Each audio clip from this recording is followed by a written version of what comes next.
ধোকার ডালনা তো সকলেই খেয়েছেন। একবার বাড়িতে মটরশুঁটি দিয়ে এভাবে ধোকার ডালনা করে দেখুন, এই রেসিপির প্রেমে পড়ে যাবেন। নমস্কার বন্ধুরা, টেস্টি ডিশেস বাই রুমা চ্যানেলে আপনাদের সকলকে স্বাগত জানাই। মশলার জন্য আমি নিয়েছি একটা টমেটো, কিছু আদা কুচি এবং ধনেপাতার ডাঁটা। এতে ফ্লেভারটা খুব সুন্দর আসে। একটা স্মুথ পেস্ট করে নেব। আমি ডালটা সারা রাত ভিজিয়ে রেখেছিলাম। ঠান্ডার সময় ডালটা ভিজতে একটু টাইম লাগে। আর মটরশুঁটিটা আমি সেদ্ধ করে নিয়েছি। এতে দুটো কাঁচা লঙ্কা দিয়ে ডাল আর মটরশুঁটি দিয়ে একটা স্মুথ পেস্ট করে নেব। কড়াতে সর্ষের তেল দিলাম। এবার এতে দিয়ে দেব 1 চিমটির মতো হিং, হলুদ এবং লঙ্কা গুঁড়ো। এবার বাটা ডালটা দিয়ে দেব। বাটিটা ধুয়ে জলটা একটু দিয়ে দেব। এবার এর মধ্যে দিয়ে দেব জিরে গুঁড়ো, ধনে গুঁড়ো এবং গোটা জিরে। ভালো করে মিশিয়ে নেব। মিশিয়ে নিয়ে এর মধ্যে দেব নুন আর দেব চিনি। চিনি দিলে কিন্তু টেস্টটা ব্যালেন্স হয়, ধোকাগুলো খেতেও বেশ ভালো লাগে। এবার মিডিয়াম হিটে ডালটাকে কিন্তু অনবরত নাড়তে হবে। যখন প্রায় শুকিয়ে আসবে তখন গ্যাসের ফ্লেমটা অফ করে দেব। এবার একটা থালে বা প্লেটে অল্প তেল মাখিয়ে নেব। তেল মাখিয়ে নিয়ে ডালটা আমি দিয়ে দেব। দিয়ে চারিপাশটা কিন্তু স্মুথ করে দেব। গরম অবস্থাতেই কিন্তু এটা করতে হবে, ঠান্ডা হলে কিন্তু এটা শক্ত হয়ে গেলে আর শেপ দেওয়া যাবে। যখন বেশ ঠান্ডা হয়ে যাবে তখন এটাকে আমি কেটে নেব। আমি চৌকো শেপে করেছি, আপনারা আপনাদের পছন্দ মতো শেপ দিতে পারেন।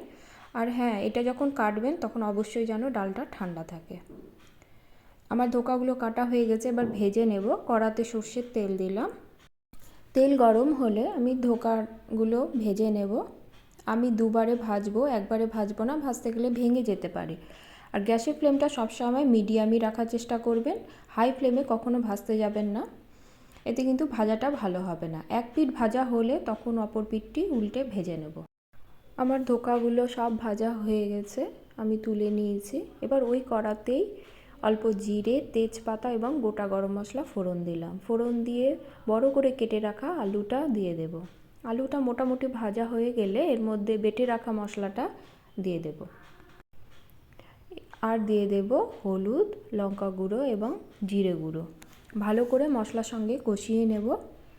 আমি মশলা কষানোর সময় প্রতিবারই অল্প অল্প করে জল দিয়ে মশলাটা কষাই, এতে মশলা কষানোটাও ভালো হয় আর মশলাটা কিন্তু পুড়ে যায় না।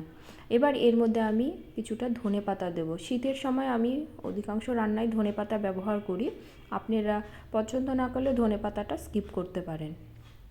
মশলা কষানো হয়ে গেছে, এবার ঝোল দেব। ঝোলটা সম্পূর্ণ আপনাদের ওপর, আপনারা কী পরিমাণ ঝোলটা রাখতে চান সেভাবেই আপনি জলটা দেবেন।